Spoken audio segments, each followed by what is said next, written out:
The Enneads of Plotinus, translated by Stephen McKenna. Third Ennead, 7th Tractate. Time and Eternity.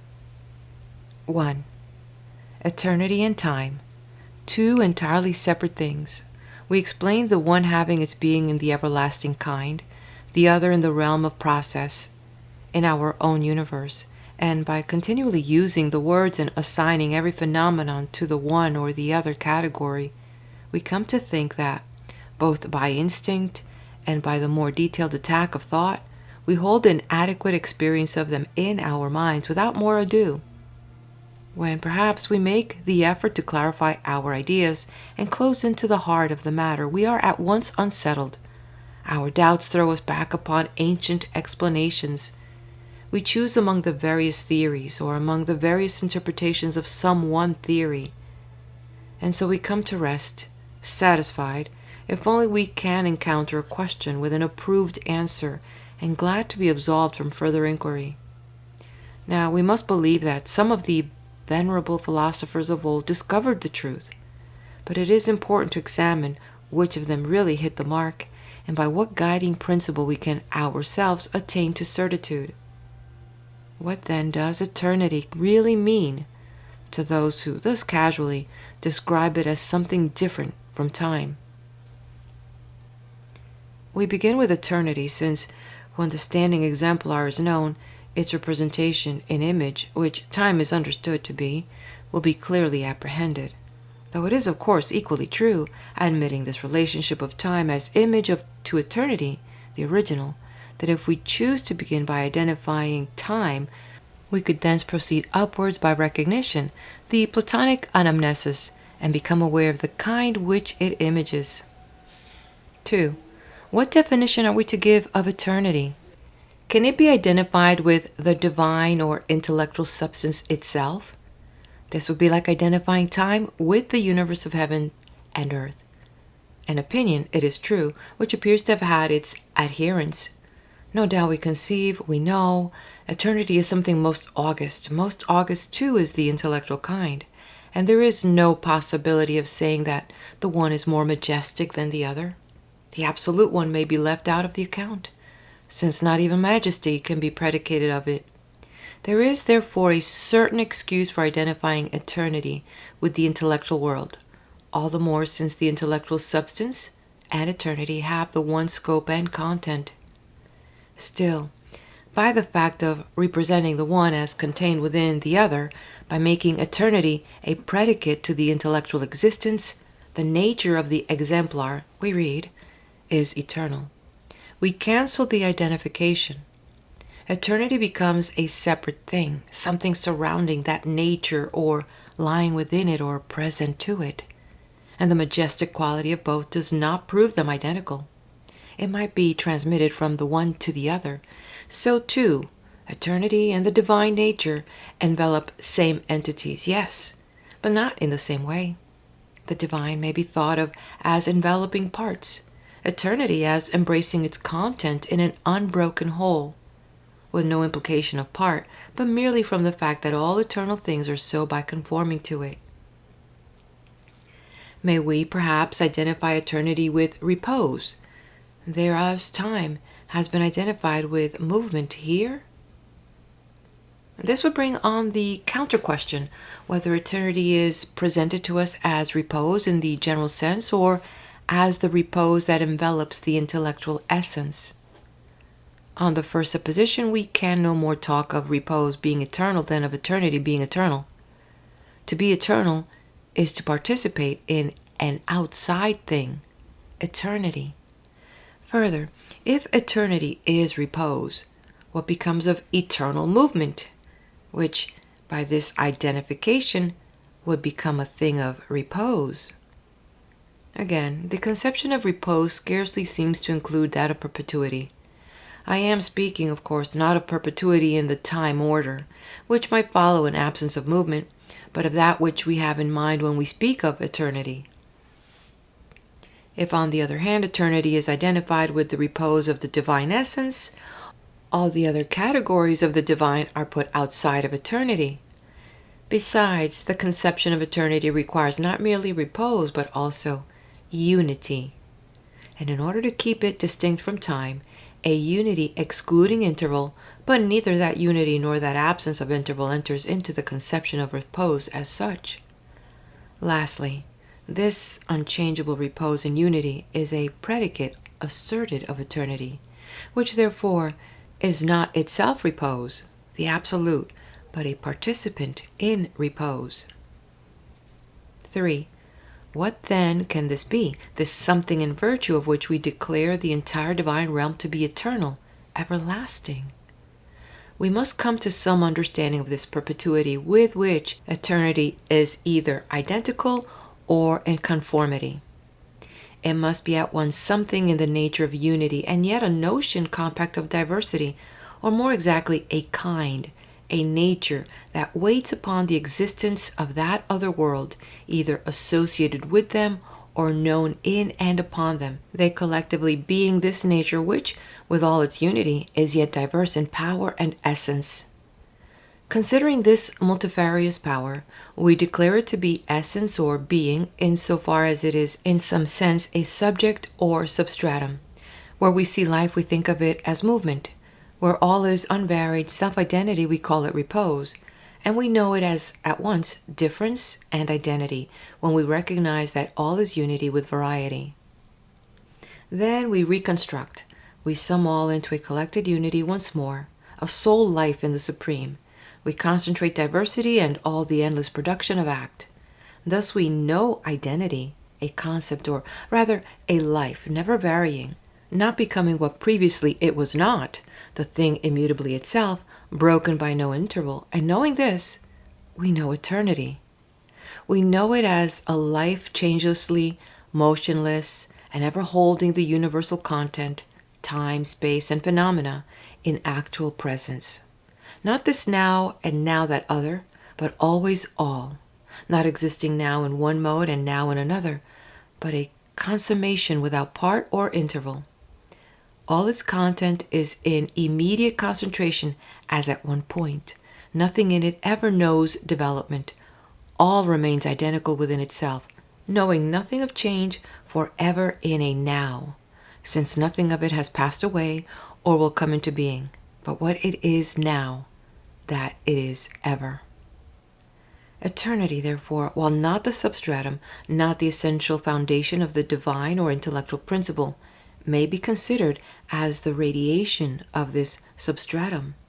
It exists as the announcement of the identity in the divine, of that state, of being thus and not otherwise, which characterizes what has no futurity, but eternally is. What future, in fact, could bring to that being anything which it now does not possess? And could it come to be anything which it is not once for all? There exists no source or ground from which anything could make its way into that standing present. Any imagined entrant will prove to be not alien but already integral. And as it can never come to be anything at present outside it, so necessarily it cannot include any past. What can there be that once was in it and now is gone? Futurity, similarly, is banned. Nothing could be yet to come to it. Thus, no ground is left for its existence but that it be what it is. That which neither has been nor will be, but simply possesses being. That which enjoys stable existence as neither in process of change nor having ever changed. That is eternity. Thus we come to the definition, the life instantaneously entire, complete, at no point broken into period or part, which belongs to the authentic existent by its very existence. This is the thing we were probing for. This is eternity. Or we must, however, avoid thinking of it as an accidental from outside grafted upon that nature. It is native to it, integral to it. It is discerned as present essentially in that nature, like everything else that we can predicate there, all immanent, springing from that essence and inherent to that essence. For whatsoever has primal being must be immanent to the first and be a first, eternity equally with the beauty that is among them and of them, and equally with the truth that is among them. Some of the predicates reside, as it were, in a partial phase of the all-being. Others are inherent in the all, taken as a totality, since that authentic all is not a thing patched up out of external parts, but is authentically an all because its parts are engendered by itself. It is like the truthfulness in the Supreme, which is not in agreement with some outside fact or being, but is inherent in each member about which it is the truth. To an authentic all, it is not enough that it be everything that exists. It must possess allness, in the full sense that nothing whatever is absent from it, that nothing is in store for it. If anything were to come, that thing must have been lacking to it, and it was therefore not all. And what, of a nature contrary to its own, could enter into it when it is the Supreme and therefore immune? Since nothing can accrue to it, it cannot seek change or be changed, or even have made its way into being. Engendered things are in continuous process of acquisition. Eliminate futurity, therefore, and at once they lose their being. If the non-engendered are made amenable to futurity, they are thrown down from the seat of their existence, for clearly existence is not theirs by their nature if it appears only as a being about to be, a becoming, and advancing from stage to stage. The essential existence of generated things seems to lie in their existing from the time of their generation to the ultimate of time after which they cease to be. But such an existence is compact of futurity, and the annulment of that futurity means that the stopping of the life and therefore of the essential existence. Existence for the generated almost similarly consists in a goal to be obtained. For this reason, it keeps hastening towards its future, dreading to rest, seeking to draw being to itself by a perpetual variety of production and action, and by its circling in a sort of ambition after essential existence. And here we have, incidentally, lighted upon the cause of circuit of the all. It is a movement which seeks perpetuity by way of futurity. The primals, on the contrary, in their state of blessedness, have no such aspiration towards anything to come. They are the whole now. What life may be thought of as their due, they possess entire. They therefore seek nothing, since there is nothing future to them, nothing external to them in which any futurity could find lodgment. Thus the perfect and all-comprehensive essence of the authentic existent does not consist merely in the completeness inherent in its members. Its essence includes, further, its established immunity from all lack with the exclusion also of all that is without being. For not only must all things be contained in the all and the whole, but it can contain nothing that is or was ever non-existent. And this state and nature of the authentic existence is eternity. In our very word, eternity means ever being. In Greek, aeon. 5. This ever being is realized when, upon examination of an object, I am able to say, or rather to know, that in its very nature it is incapable of increment or change. Anything that fails by that test is no ever existence, or at least no ever all existent. But is perpetuity enough in itself to constitute an eternal? No. The object must further include such a nature principle as to give the assurance that the actual state excludes all future change, so that it is found at every observation as it always was. Imagine, then, the state of a being which cannot fall away from the vision of this but is forever caught to it, held by the spell of its grandeur, kept to it by virtue of a nature itself unfailing, or even the state of one that must labor towards eternity by directed effort, but then to rest in it, immovable at any point, assimilated to it, co-eternal with it, contemplating eternity and the eternal by what is eternal within the self. Accepting this as a true account of an eternal, a perdurable existent, one which never turns to any kind outside itself, that possesses life complete once for all, that has never received any accession, that is now receiving none and will never receive any, we have, with the statement of a perduring being, the statement also of perdurance and of eternity. Perdurance is the corresponding state arising from the divine substratum and inherent in it. Eternity, the principle as distinguished from the property of everlastingness, is that substratum carrying that state in manifestation. Eternity, thus, is of the order of the supremely great. Intuition identifies it with God.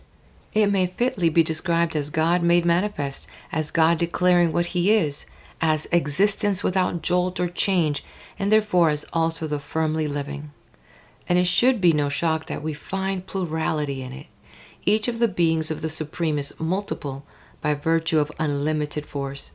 For to be limitless implies failing at no point, and eternity is preeminently the limitless, since, having no past or future, it spends nothing of its own substance.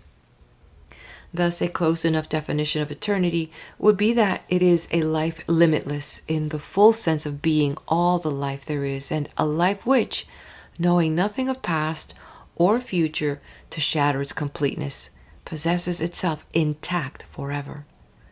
To the notion of a life, a living principle, all comprehensive, add that it never spends itself, and we have the statement of a life instantaneously infinite.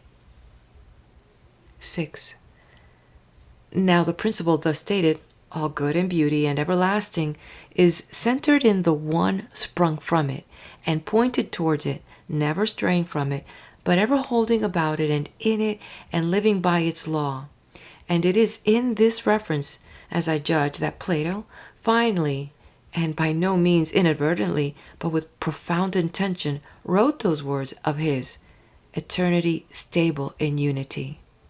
He wishes to convey that eternity is not merely something circling on its traces into a final unity, but has instantaneous being about the one as the unchanging life of the authentic existent. This is certainly what we have been seeking. This principle, at rest within the one, is eternity.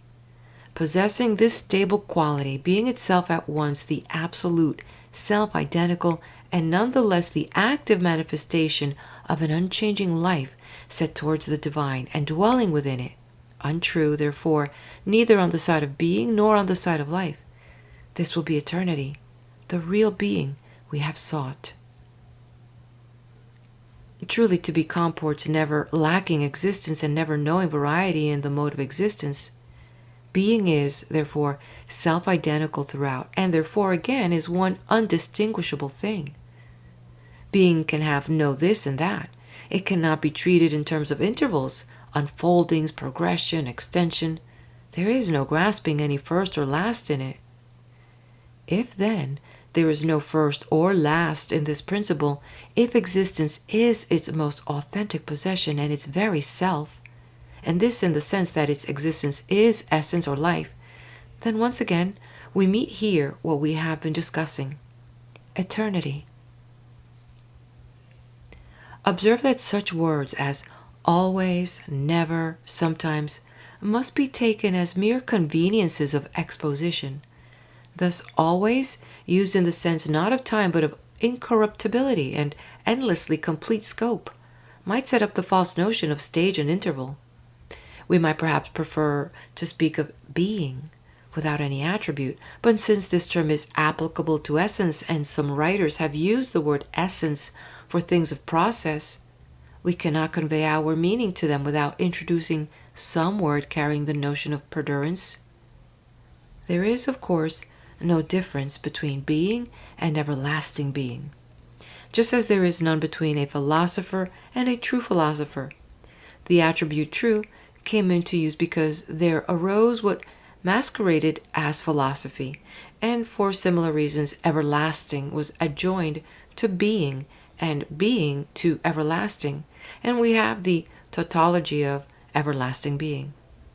We must take this everlasting as expressing no more than authentic being. It is merely a partial expression of a potency which ignores all interval or term and can look forward to nothing by way of addition to the all which it possesses. The principle of which this is the statement will be the all-existent, and as being all, can have no failing or deficiency, cannot be at some one point complete and at some other lacking.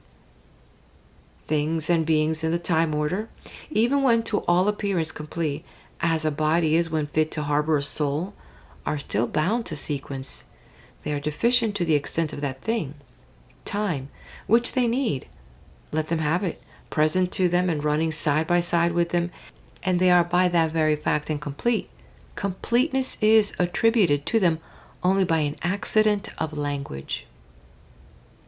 By the conception of eternity demands something which is in its nature complete without sequence.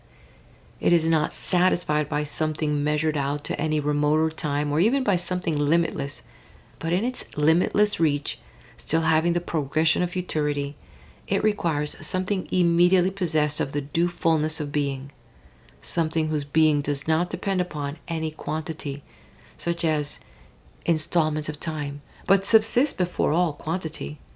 Itself having no quantity, it can have no contact with anything quantitative, since its life cannot be made a thing of fragments, in contradiction to the partlessness with its character. It must be without parts in the life as in the essence. The phrase, "he was good," used by Plato of the Demiurge, refers to the idea of the all, and its very indefiniteness signifies the utter absence of relation to time, so that even this universe has had no temporal beginning. And if we speak of something before it, that is only in the sense of the cause from which it takes its eternal existence. Plato used the word merely for the convenience of exposition, and later corrects it as inappropriate to the order vested with the eternity he conceives and affirms. 7. Now comes the question whether, in all this discussion, we are not merely helping to make out a case for some other order of beings and talking of matters alien to ourselves. But how could that be? What understanding can there be failing some point of contact? And what contact could there be in with the utterly alien? We must then have ourselves some part of share in eternity. Still, how is this possible to us who exist in time? The whole question turns out in the distinction between being in time and being in eternity, and this will be best realized by probing to the nature of time. We must therefore descend from eternity to the investigation of time, to the realm of time. Till now we have been taking the upward way, we must now take the downward, not to the lowest levels, but within the degree in which time itself is a descent from eternity. If the venerable sages of former days had not treated of time, our method would be to begin by linking to the idea of eternity, the idea of its next, its inevitable downward or outgoing subsequent in the same order, then setting forth the probable nature of such a next, and proceeding to show how the conception thus formed tallies with our own doctrine. But as things are, our best beginning is to range over the most noteworthy of the ancient opinions, and see whether any of them accord with ours. Existing explanations of time seem to fall into three classes. Time is variously identified with what we know as movement, with a moved object, and with some phenomena of movement.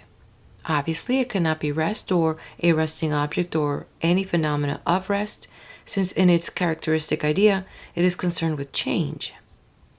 Of those that explain it as movement, some identify it with any and every movement, others with that of the all. Those that make it a moved object could identify with the orb of the all. Those that conceive it as some phenomena of movement treat it severally, either as a period or as a standard of measure, or more generally as an accompaniment, whether of movement in general or of ordered movement. 8. Movement.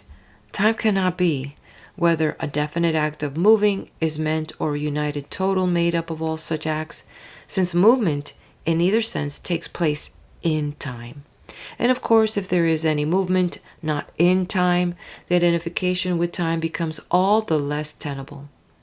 In a word, movement must be distinct from the medium in which it takes place. And with all that has been said, or is still said, one consideration is decisive. Movement can come to rest, can be intermittent. Time is continuous. We will be told that the movement of the all is continuous, and so may be identical with time. But if the reference is to the circuit of the heavenly system, this circuit takes place in time, and the time taken by the total circuit is twice the time taken by half the circuit, Whether we count the whole or only the first half, it is nevertheless the same movement of the heavenly system. Further, the fact that we hear of the movement of the outermost sphere being the swiftest confirms our theory.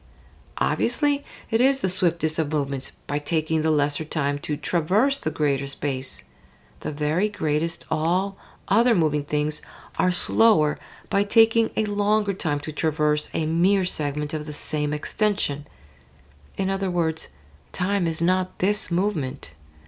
And if time is not even the movement of the cosmic sphere, much less is it the sphere itself, though that has been identified with time on the ground of its being in motion. Is it then some phenomena or connection of movement? Let us then tentatively suppose it to be extent or duration of movement. Now, to begin with, movement, even continuous, has no unchanging extent, as time the equable has. Since even in space it may be faster or slower, there must therefore be some unit of standard outside it, by which these differences are measurable, and this outside standard would more probably be called time. And failing such a measure, which extent would be time, that of the fast or of the slow, or rather which of them all, since these speed differences are limitless? Is it the extent of the ordered movement?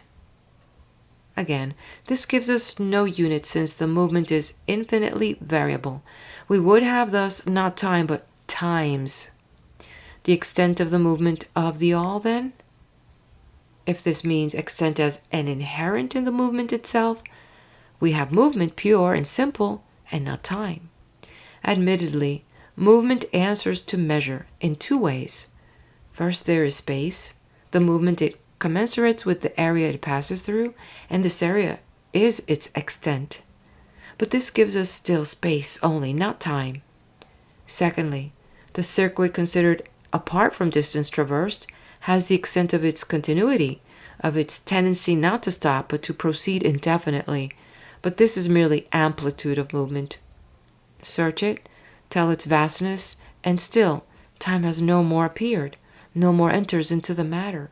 Then when one certifies a high pitch of heat, all we have discovered is motion in ceaseless succession, like water flowing ceaselessly, motion and extent of motion. Succession or repetition gives us number, dyad, triad, and etc. And the extent traversed is a matter of magnitude. Thus we have quantity of movement in the form of number, dyad, triad, decade, or in the form of extent apprehended in what we may call the amount of the movement. But the idea of time we have not. That definite quantity is not time, but merely something occurring within time, for otherwise time is not everywhere, but is something belonging to movement, which thus would be its substratum or basic stuff. Once more then, we would be making time identical with movement, for the extent of movement is not something outside it, but is simply its continuousness, and we need not halt upon the difference between the momentary and the continuous, which is simply one of manner and degree. The extended movement and its extent are not time. They are in time. Those that explain time as extent of movement must mean not the extent of the movement itself, but something which determines its extension, something with which the movement keeps pace in its course. But what this something is, we are not told. Yet it is clearly time that in which all movement proceeds. This is what our discussion has aimed at from the first. What essentially is time? It comes to this. We ask, what is time? And we are answered, time is the extension of movement in time. On the one hand, time is said to be an extension apart from outside that of movement, and we are left to guess what this extension may be. On the other hand, it is represented as the extension of movement, and this leaves a difficulty what to make of the extension of rest. The one thing may continue as long in repose as another in motion, so that we are obliged to think of one thing, time, that covers both rest and movements, and therefore stands distinct from either. What then is this thing of extension? To what order or beings does it belong? It obviously is not spatial, for place too is something outside it. 9. A number, a measure, belonging to movement? Measure is more plausible since movement is a continuous thing, but let us consider. To begin with, we have the doubt which met us when we probed its identification with extent of movement. Is time the measure of any and every movement? Have we any means of calculating disconnected and lawless movement? What number or measure would apply? What would be the principle of such a measure? One measure for movement, slow and fast, for any and every movement, then that number and measure would be like the decade, by which we reckon horses and cows, or like some common standard for liquids and solids. If time is this kind of measure, we learn, no doubt, of what objects it is a measure, of movements, but we are no nearer understanding what it is in itself. Or we may take the decade and think of it apart from the horses or cows as a pure number. This gives us a measure which, even though not actually applied, has a definite nature. Is time perhaps a measure in this sense? No. To tell us no more of time in itself than that is such a number is merely to bring us back to the decade we have already rejected, or to some similar abstract figure. If, on the other hand, time is not such an abstraction, but a measure possessing a continuous extent of its own, it must have quantity, like a foot rule. It must have magnitude. It will clearly be in the nature of a line traversing the path of movement. But in itself, thus sharing in the movement, how can it be a measure of movement? Why should the one of the two be this measure rather than the other? Besides, an accompanying measure is more plausibly considered as a measure of the particular movement it accompanies than a movement in general. Further, this entire discussion assumes continuous movement, since the accompanying principle, time, is itself unbroken, but a full explanation implies justification of time in repose. The fact is that we are not to think of a measure outside and apart, but of a combined thing, a measured movement, and we are to discover what measures it.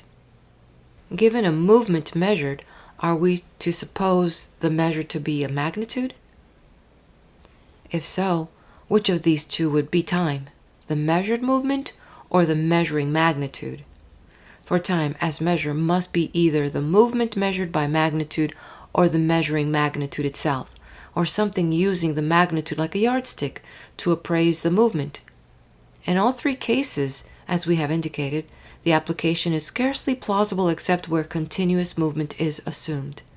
Unless the movement proceeds smoothly and even intermittently and as embracing the entire content of the moving object, great difficulties arise in the identification of time with any kind of measure. Let us then suppose time to be this measured movement, measured by quantity. Now the movement, if it is to be measured, requires a measure outside itself. This was the only reason for raising the question of the accompanying measure. In exactly the same way, the measuring magnitude in turn will require a measure, because only when the standard shows such and such an extension can the degree of movement be appraised. Time then will be not the magnitude accompanying the movement, but that numerical value by which the magnitude accompanying the movement is estimated. But that number can be only the abstract figure which represents the magnitude, and it is difficult to see how an abstract figure can perform the act of measuring. And supposing that we discover a way in which it can, we still have not time, the measure, but a particular quantity of time, not all the same thing. Time means something very different from any definite period. Before all question as to quantity is the question as to the thing of which a certain quantity is present. Time, we are told, is the number outside movement and measuring it, like the tens applied to the reckoning of the horses and cows, but not inherent in them. We are not told what this number is yet. Applied or not, it must, like that decade, have some nature of its own. Or it is that which accompanies a movement and measures it by its successive stages. But we are still left asking what this thing recording the stages may be. In any case, once a thing, whether by point or standard or any other means, measures succession, it must measure according to time. This number, appraising movement degree by degree, must, therefore, if it is to serve as a measure at all, be something dependent upon time and in contact with it, for either degree is spatial, merely the beginning and end of the stadium, or, for example, or in the only alternative, it is a pure matter of time. The succession of early and late is stage of time, time ending upon a certain now or time beginning from a now. Time, therefore, is something other than the mere number measuring movement, whether movement in general or ordered movement. Further, why should the mere presence of a number give us time, a number measuring or measured? For the same number may be either, if time is not given us by the fact of movement itself, the movement which inevitably contains in itself a succession of stages. To make the number essential to time is like saying that magnitude has not its full quantity unless we can estimate that quantity. Again, if time is, admittedly, endless, how can number apply to it? Are we to make some portion of time and find its numerical statement? That simply means that time existed before number was applied to it. We may therefore very well think that it existed before the soul or mind that estimates it, if indeed it is not to be thought to take its origin from the soul. For no measurement by anything is necessary its existence. Measured or not, it has the full extent of its being. And suppose it to be true that soul is the appraiser, using magnitude as the measuring standard, how does this help us to the conception of time? 10. Time, again, has been described as some sort of a sequence upon movement, but we learn nothing from this. Nothing is said until we know what it is that produces this sequential thing. Probably the cause and not the result would turn out to be time. And, admitting such a thing, there would still remain the question whether it came into being before the movement, with it, or after it. And whether we say before, or with, or after, we are speaking of order in time. And thus our definition is, time is a sequence upon movement in time. Enough. Our main purpose is to show what time is, not to refute false definition. To traverse point by point the many opinions of our predecessors would mean a history rather than an identification. We have treated the various theories as fully as is possible in a cursory review, and notice that which makes time the measure of the all movement is refuted by our entire discussion, and especially by the observation upon the measurement of movement in general.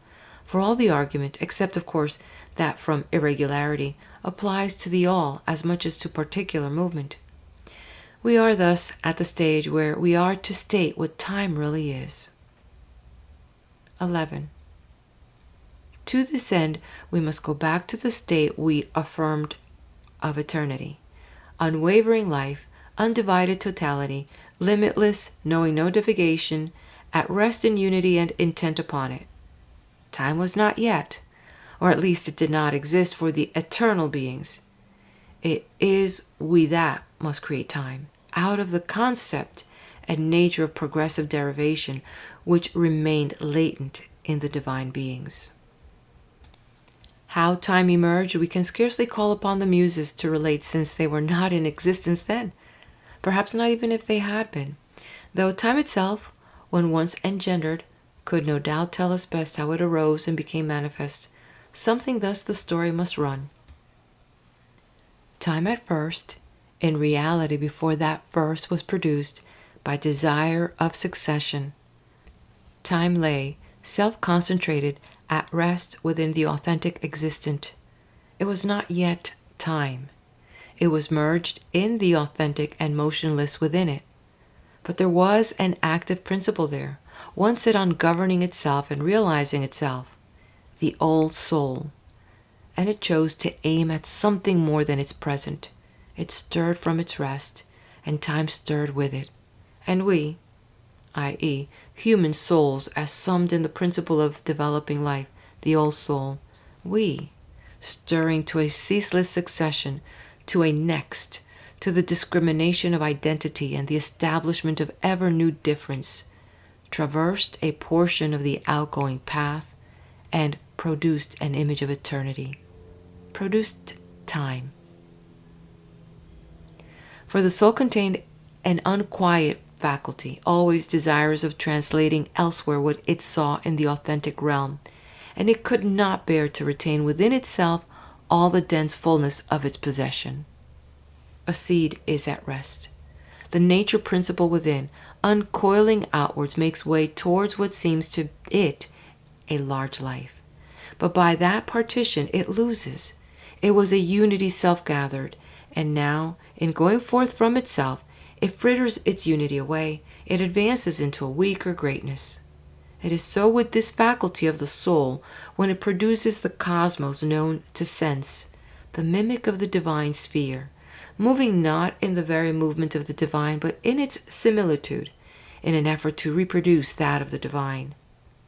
To bring this cosmos into being, the soul first laid aside its eternity and clothed itself with time.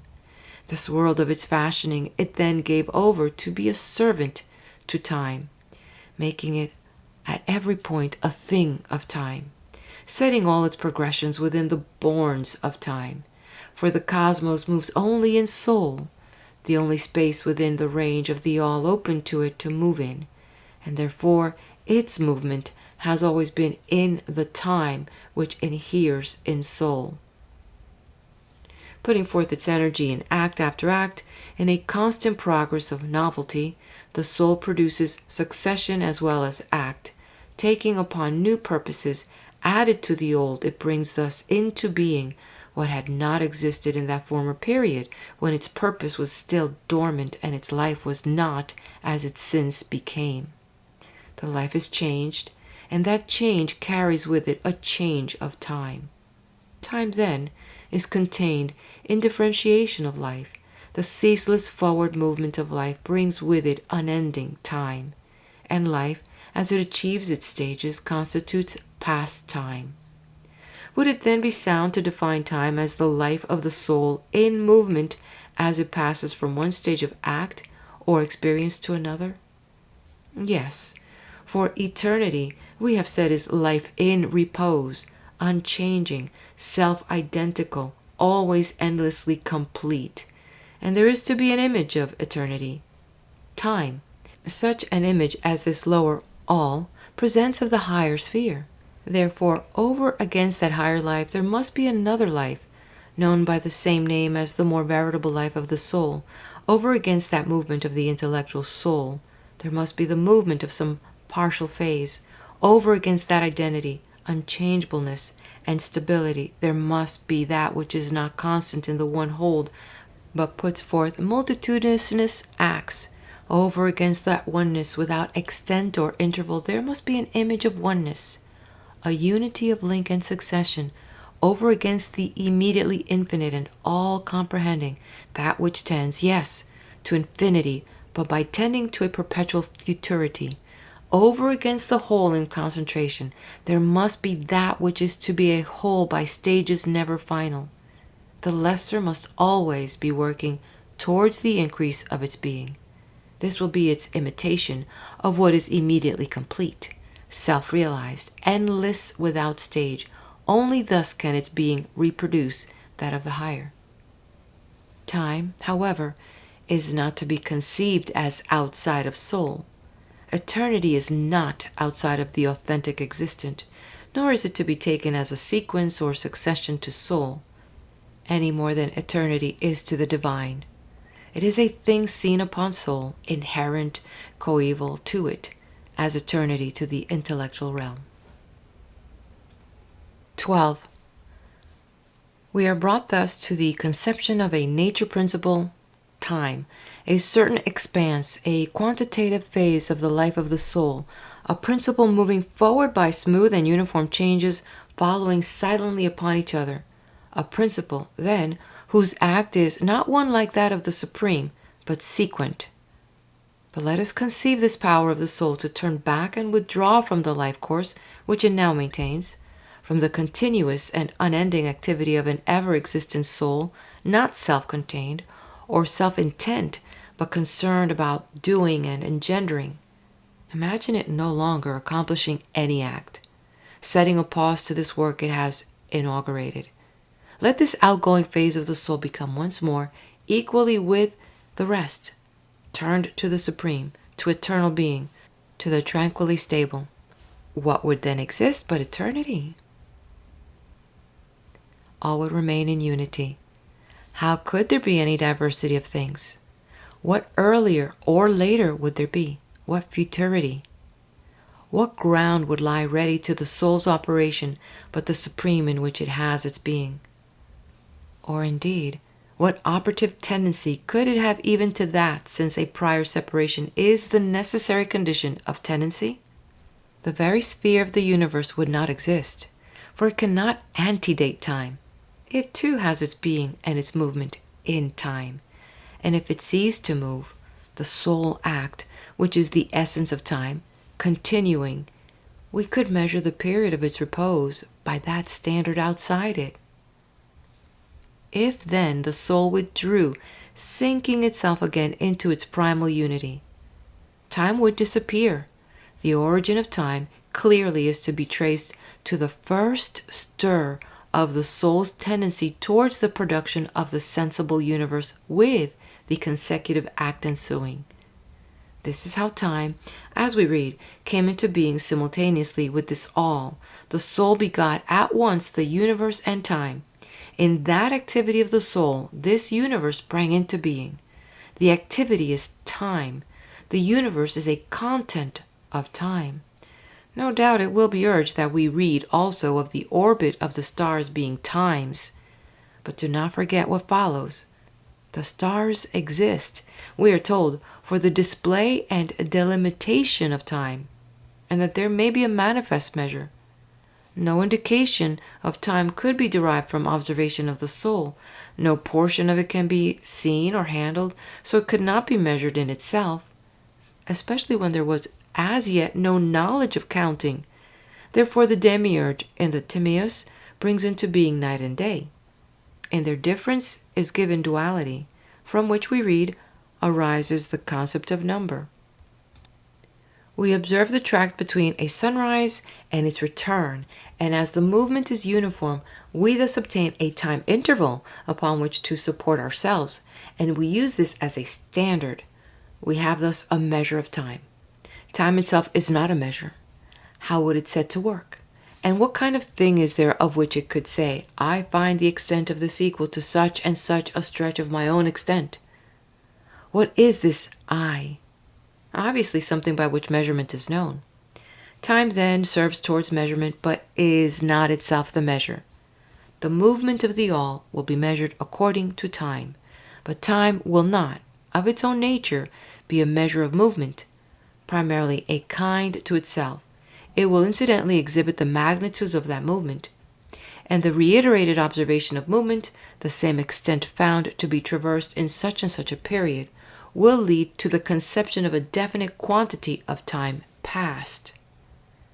This brings us to the fact that, in a certain sense, the movement, the orbit of the universe, may legitimately be said to measure time, insofar as that is possible at all, since any definite stretch of that circuit occupies a certain quantity of time, and this is the only grasp we have of time, our only understanding of it.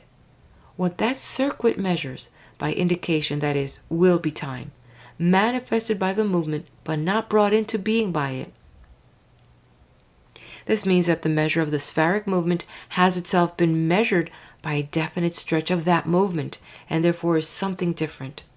As measure, it is one thing, and as the measured, it is another. Its being measured or its being measured cannot be of its essence. We are no nearer knowledge than if we said that the foot rule measures magnitude while we left the concept of magnitude undefined. Or again, we might as well define movement, whose limitlessness puts it out of our reach as the thing measured by space. The definition would be parallel, since we can mark off a certain space which the movement has traversed and say the one is equivalent to the other. 13. The spheral circuit, then, performed in time, indicates it, but when we come to time itself, there is no question of its being within something else.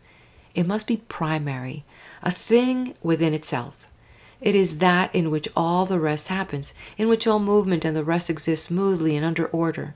Something following a definite order is necessary to exhibit it and to make it a subject of knowledge, though not to produce it. It is known by order, whether in rest or in motion.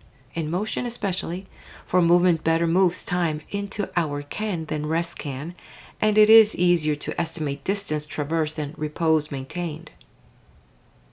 This last fact has led to time being called a measure of movement, when it should have been described as something measured by movement and then defined in its essential nature. It is an error to define it by a mere accidental concomitant and so to reverse the actual order of things. Possibly, however, this reversal was not intended by the authors of the explanation, but at any rate we do not understand them. They plainly apply the term measure to what is in reality the measured, and leave us unable to grasp their meaning. Our perplexity may be due to the fact that their writings, addressed to disciples acquainted with their teaching, do not explain what this thing, measure or measured object, is in itself. Plato does not make the essence of time consist in its being either a measure or a thing measured by something else. Upon the point of the means by which it is known, he remarks that the circuit advances an infinitesimal distance for every infinitesimal segment of time, so that from that observation it is possible to estimate what the time is, how much it amounts to. But when his purpose is to explain its essential nature, he tells us that it sprang into being simultaneously with the heavenly system, a reproduction of eternity, its image in motion. Time necessarily unresting as the life with which it must keep pace, and coeval with the heavens, because it is this same life of the divine soul which brings the heavens also into being. Time and the heavens are the work of the one life. Suppose that life, then, to revert, an impossibility, to perfect unity. Time, whose existence is in that life, and the heavens, no longer maintained by that life, would end at once. It is the height of absurdity to fasten on the succession of earlier and later occurring in the life and movement of this sphere of ours, to declare that it must be some definite thing and to call it time, while denying the reality of the more truly existent movement, that of the soul, which has also its earlier and later.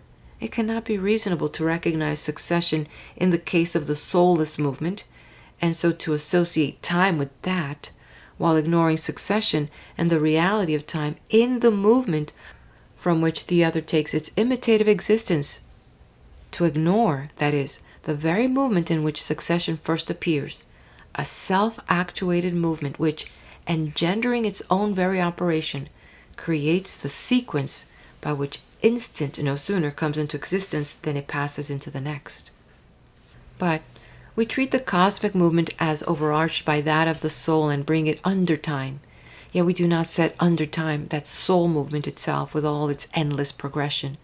What is our explanation of this paradox? Simply that the soul movement has for its prior, not time, but eternity, which knows neither its progression nor its extension. The descent towards time begins with this soul movement.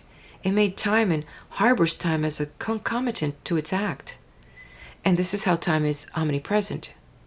That soul is absent from no fragment of the cosmos, just as our soul is absent from no particle of ourselves. As for those who pronounce time a thing of no substantial existence, of no reality, they clearly belie God himself whenever they say he was or he will be. For the existence indicated by the was and will be can have only such reality as belongs to that in which it is said to be situated. But this school demands another style of argument. Meanwhile, we have a supplementary observation to make. Take a man walking and observe the advance he has made. That advance gives you the quantity of movement he is employing, and when you know that quantity, represented by the ground traversed by his feet, for of course we are supposing the bodily movement to correspond with the pace he has set within himself, you know also the movement that exists in the man himself before the feet move. You must relate the body, carried forward during a given period of time, to a certain quantity of movement causing the progress and the time it takes, and that again to the movement, equal in extension within the man's soul. but the movement within the soul. To what are you to refer that? Let your choice fall where it may. From this point there is nothing but the unextended, and this is the primarily existent, the container to all else, having itself no container, brooking none. And as with man's soul, so with the soul of the all, is time then within ourselves as well. Time is in every soul of the order of the all soul, present in like form in all, for all the souls are the one soul. And this is why time can never be broken apart, any more than eternity, which similarly, under diverse manifestations, has its being as an integral constituent of all the eternal existences. And this is the end of the 7th tractate of Plotinus's Third Ennead. Please do hit that like button. What do you make of this? Which parts of this all thing about time and eternity makes the most sense to you? Or do you have your own theories? Let's head over to the next video as we continue on the next tractate, number 8, on nature and contemplation, and the One.